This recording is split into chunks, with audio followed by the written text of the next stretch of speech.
Hi there, Steve Kaufman, and today again I want to talk about communicating in language learning. It's so important. We communicate when we speak, obviously, but we also communicate when we listen and read.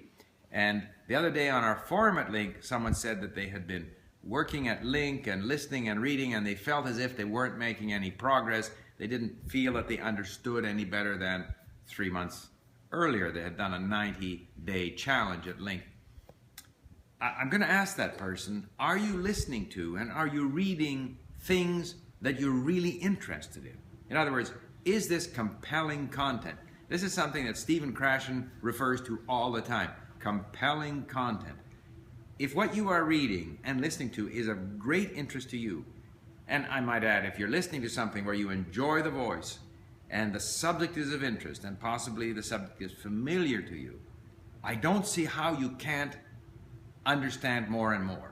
If, on the other hand, you're listening to something that's not interesting and you're listening over and over again, yes, you are going to basically stop progressing because the brain requires things that are stimulating. Even in terms of learning content, it has to be stimulating in some way.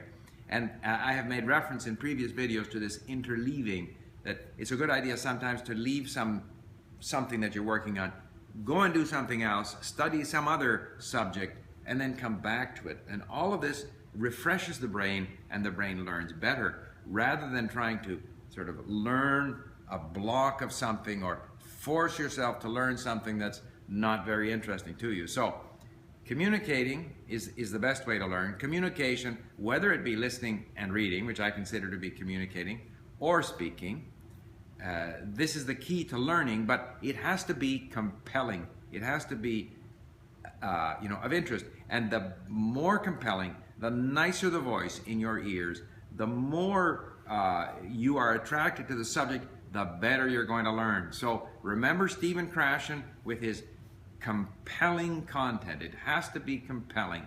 If it's very compelling, it can be very difficult for you, but you'll work your way through it.